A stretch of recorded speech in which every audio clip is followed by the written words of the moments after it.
the Formed Book Club. Catholic book lovers unpacking good books, chapter by chapter.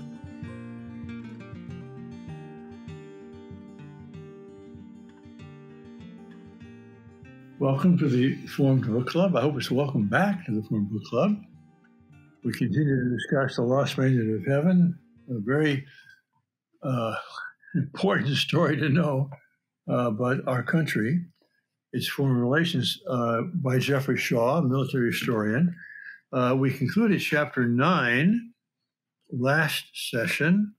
We now enter into chapter 10, which was kind of a turning point in this entire drama, called the Buddhist Crisis of 1960. But it wasn't a Buddhist crisis, really. It was a crisis created by a few Buddhists who were basically radicalized and under the influence of the North Vietnamese. That's right.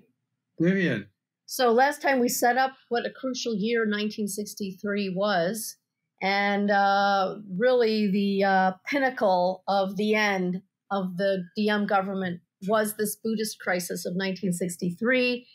As the first line of the chapter says, it was seized upon by Diem's enemies as the final proof he must be replaced. But as you read the chapter, you realize that, as Father just said, it was the Buddhist revolt was led by radicalized Buddhists on one hand and seized upon by the American media on the other hand, looking for that sensational story. And American public opinion just completely went into the basement toward Diem. I mean, really, it became politically untenable for JFK's re-election campaign to support this man. Well, the irony. Sorry, Father. Go ahead. No, go ahead. Now, the irony is, and we get on page 100, and the final paragraph on page 194. There, the first page of the chapter, and then the next paragraph, top of the next page. I don't need to read it, but the irony is that President all the data shows that President Diem was not an enemy of Buddhism. On the contrary, it actually promoted Buddhism as a means of restoring some sort of conservative, anti-communist order of the country. There's all sorts of figures here about under his patronage, schools are built. They're going to give the numbers. Pagodas were built, et cetera, and the amount of money spent. That the point is that President Diem was a friend of the Buddhists, and that's the facts on the ground, right? And of course, what the U.S. public gets from the American media, which then the politicians begin to dance to like marionettes, is something which is the diametrical opposite of the reality on the ground again. Yes, he supported Buddhism because it was the majority religion in his country. And as we know, he was truly a Vietnamese nationalist in the true sense, the good sense of that word, a patriot, really, a lover of his own country, a lover of his own people. And he knew that the most of the people were Buddhists. And he thought that supporting that would help revivify the culture and life of the people once they got rid of the French colonists. And just to get an interesting source here to demonstrate that he wasn't an anti-Buddhist, we have a quote from a general on the top of 196 who participated in the coup that brought Diem down and murdered him. According to Shaw, who interviewed him, the author interviewed this general, he scoffed at the idea of Diem persecuting or discriminating against Buddhists. In an interview with the author, he said he, a Buddhist, enjoyed the president's trust and friendship. So not only did he do these campaigns to rebuild pagodas and schools and monasteries and things like that, but that even in his inner circle, he had Buddhists. And in fact, there's a quote as to, this chapter sort of bounces around a lot because he sets up the whole thing in the beginning. The author does, kind of gives you the whole plot in synopsis form, kind of the way Shakespeare does with a lot of his plays. He gives you the synopsis form of the story before the play begins. And then we get into how this all unfolded. But he had Buddhists in his government. And also, though, it was pointed out, well, he had a lot of Catholics. And he seemed to have a preference for Catholics. But as we pointed out in a previous episode, the Catholics often had the best education because the Catholic schools were started by the French. And so they had a Western education. And I think that is a key word. They had a Western education. And I think the Buddhists who got radicalized, some were actually compromised by the communists and worked with them.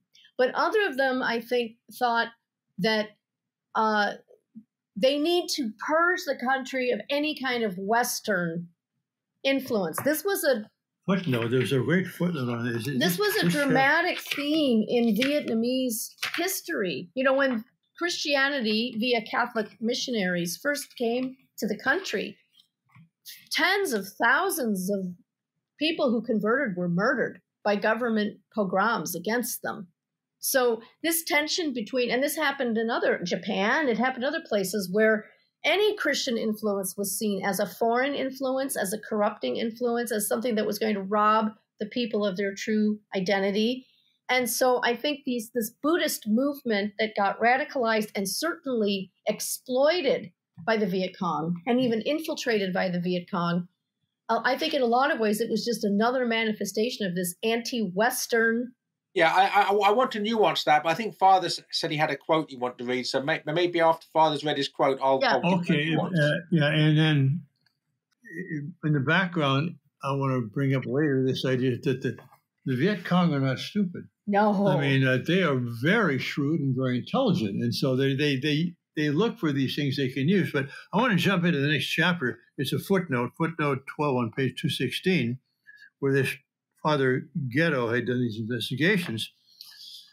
He uncovered an article entitled "World Coexistence of Buddhism and Communism" in a radical Japanese Buddhist publication from Tokyo. This article made plain that there was, quote, a desire to show that the oppression in Asia comes from Christianity and white people, while salvation comes from Buddhism, united with communism, since both complement one another and have the same aspirations and the same goals. Yes. So again, already in 1963, it's white supremacy, which is the enemy here. Well, you have to remember. The reason I want to nuance it, and that as an additional thing to nuance here, that one of the reasons from one of the earlier chapters that apart from the fact he's an authentic Vietnamese nationalist that recognizes and respects the majority religion of the Buddhists in this country, he also saw that the weakening of Buddhism during the colonial period under French rule was really basically it was the opposite of a Christianizing of the country. It was a secularizing of the country and an atheizing of the country. That's a word. You know, in other words, it's the spirit of the Enlightenment and of the French Revolution and laicite.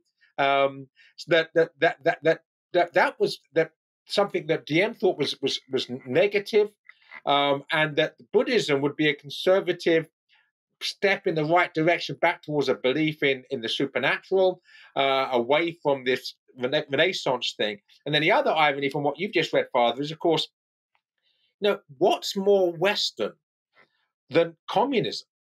Yeah. I mean, Karl Marx, Friedrich Engels, both German Jews who come to live in England during the Industrial Revolution, right? Successful, in the case of Engels, a successful capitalist, ironically, right? That if communism is not Western imperialism ideologically, then what is? Right. That's a very good point. So we've looked at this overall view that Diem was not anti-Buddhist. In fact, he was friendly and recognized the importance of Buddhism in this country. Let's get into the specific thing, the irony of the so-called crisis. What was the event which caused the crisis?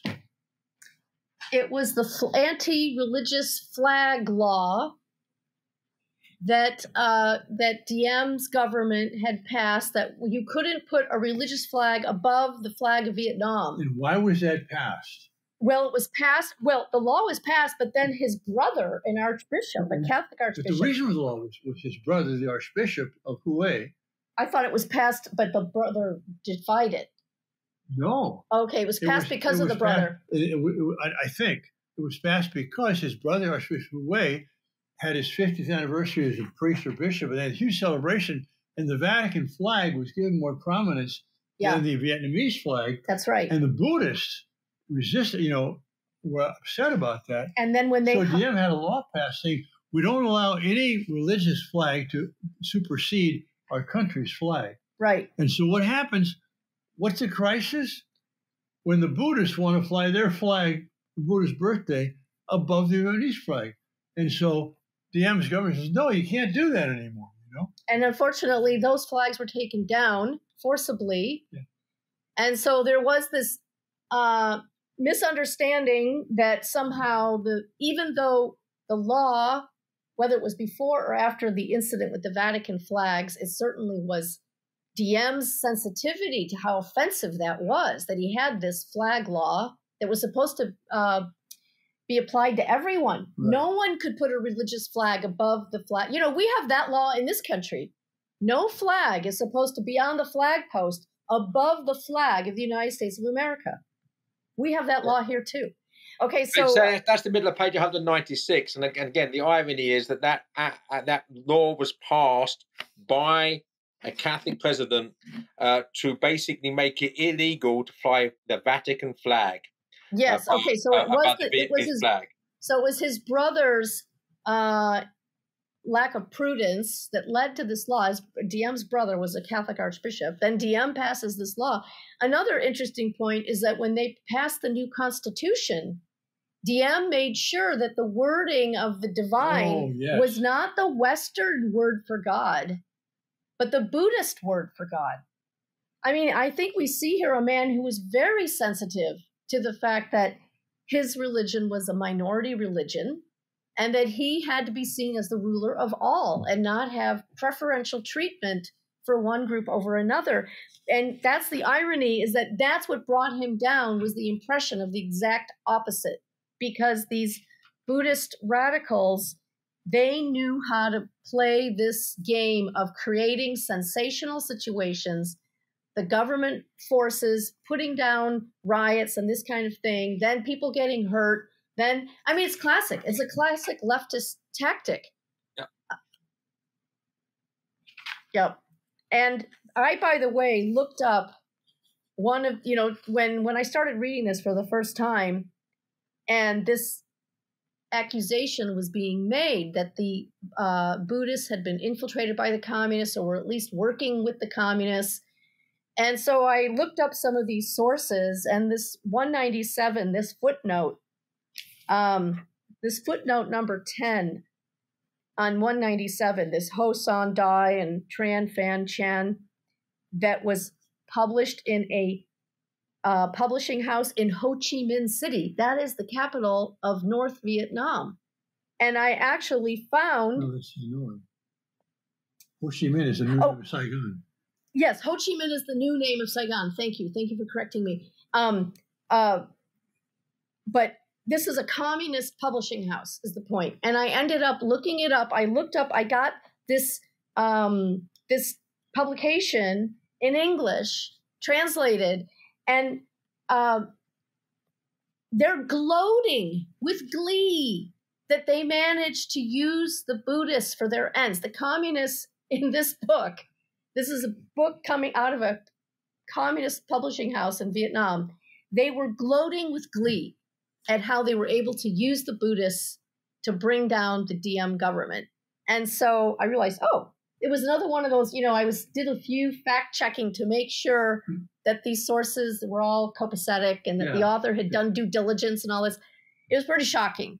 I mean, again, more irony upon irony here, though, because you say the two options are that these radical Buddhists were communist agents, and as it's admitted that that there's no hard evidence for that. There's a belief, but no hard evidence. Right. So that's a moot point. But if they weren't communist agents, they were communist dupes. Yes. Right. They were basically being used by the communists for the communist ends. And you look at the top of page 198 here. Mm-hmm. This is some chap called Higgins. I can't remember who he is exactly, but he says that this Buddhist radical, the results were frightening. By the time Tri Quang was through with the mobs, they would cheerfully go drown themselves in the Saigon River if that were what he wanted. He was and is a true demagogue, Hate emanates from the man. Mobs thrive on hate. And again, an alliance of the Caravalists, so that these sort of bourgeois liberals, the opponents of Diem, Thick Tri Quang, this manic, demagogue, and other radical bonzes could not have become at a better time for the Viet Cong. All this was perfect as regards the communists, as regards the division amongst their enemies. 2 lines down. The communists concluded that the Vietnamese president's weakest point was American reluctance to continue supporting an undemocratic leader. That's right. Yes. So this played so nicely into their hand. If they were looking for something that would finally turn Western opinion against Diem as a repressive, anti-democratic dictator, this was it. And so you said, I don't know who this Higgins is. It's a she, Margaret Higgins, I think was her first name, Margaret. She was a war correspondent in Vietnam at this time. And she was one of the few who didn't just follow the boys' club party line, but went out and got information for herself. Yeah.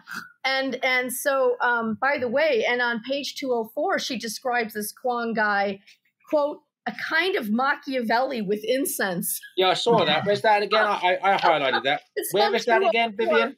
204. Yeah, I'll highlight that as well. It's very good. She actually interviewed him. She interviewed him. This may sound like strong language, but she in fact met him in person and interviewed him and found the man completely terrifying. Right. And she was actually being an authentic journalist as well, right? Getting on the ground, going interviewing people directly, not taking secondhand reports. That's right. That's right. And then you have she's the one who then on page 204 supplies her version of the story. This one situation where there was a mob, there was a riot. This was over the flags. They went toward the radio station. They were going to take it over and force a broadcast, an anti-government broadcast. And the riot police show up and people are killed. Okay. And in her report, she mentions that there were 2 massive explosions that ripped through the crowd.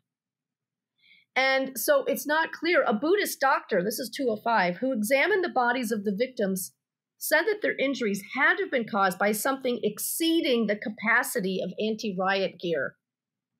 In other words, were there bombs ready to go off once this mob and riot ensued?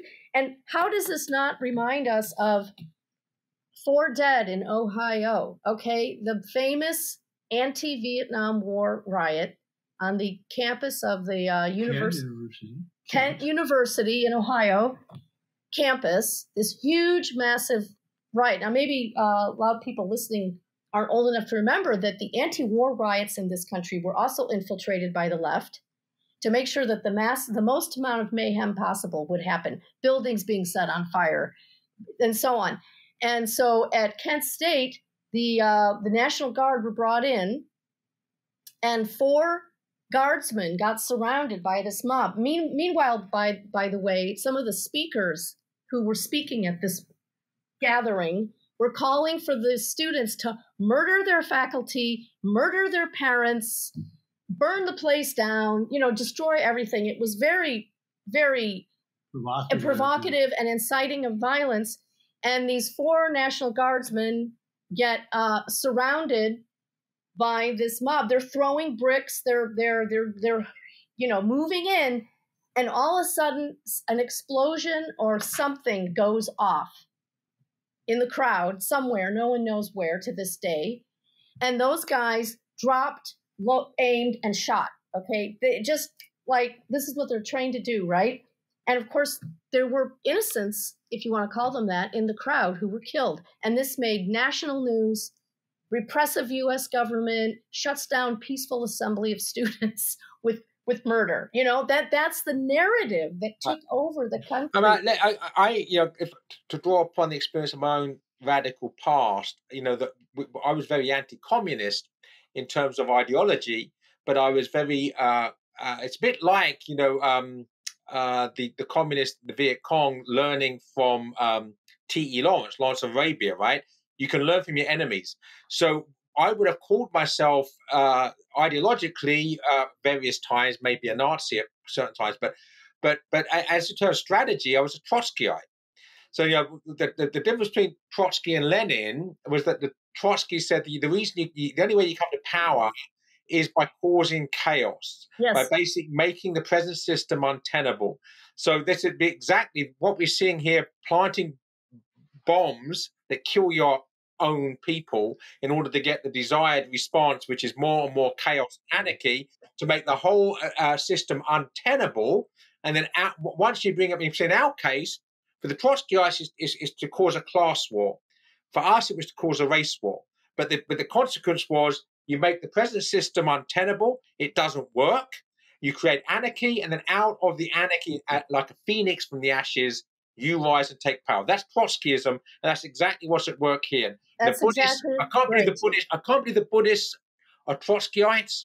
So therefore, those bombs were planted not by Buddhists, but by communists. And I'm going to resist a very strong temptation to make an ecclesiastical application of that principle. Right. They know what they're doing. I mean, when I was in leftist training groups, we too were told, look, the point is not to bring about the positive outcomes that we say in our propaganda. The point is to bring down the whole system by whatever means necessary. Yeah. Is to utterly destroy the United States of America. Yeah. And you're like, but I thought you were interested in justice and, peace. And no, these people were interested in total mayhem to bring about total chaos. To be fair to the Trotskyites of whichever ilk, they would say that the word justice will follow. Now, after you've destroyed everything, then justice will follow. Yeah, when have we seen that happen? Yeah. Well, of course. After we get rid of DM and all things will be fine. I have a question on page 200, bottom paragraph there. In early 1963, Ambassador Nolting asked Secretary of State Rusk to replace him in Saigon.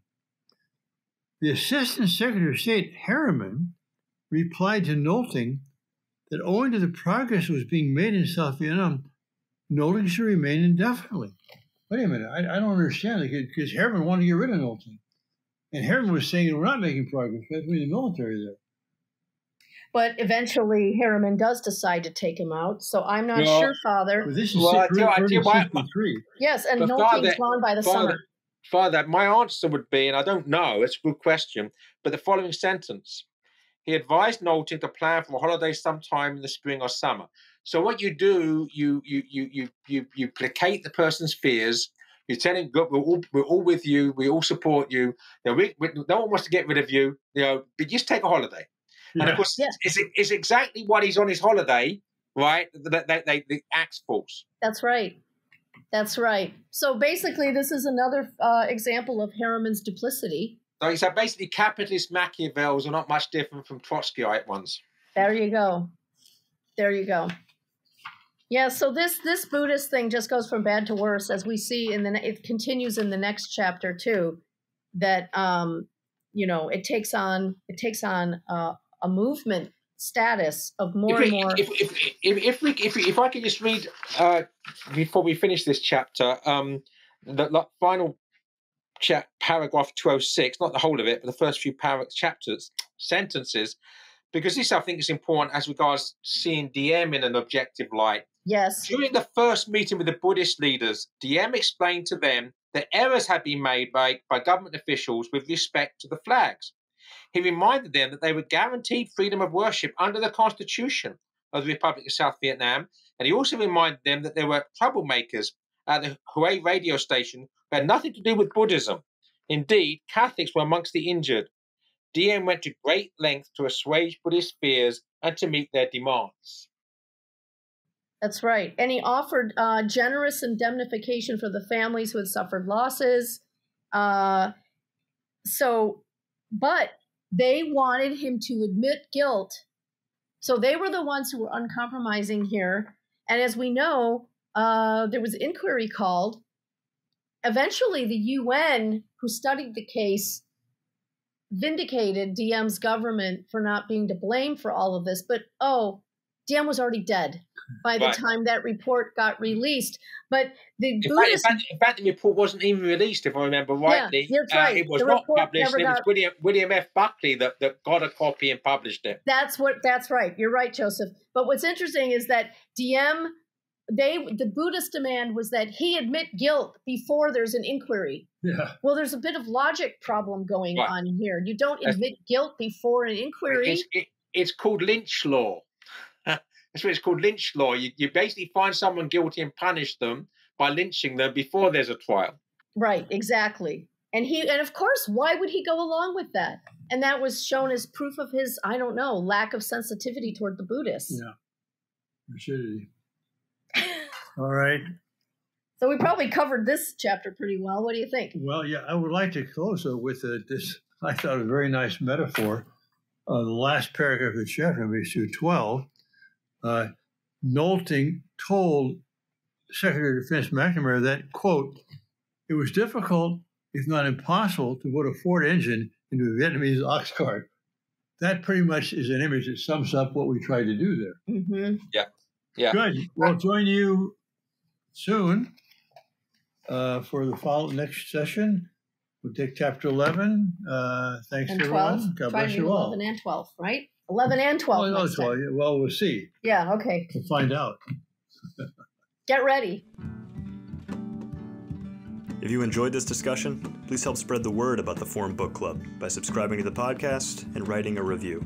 You can sign up for weekly updates at forumedbookclub.ignatius.com.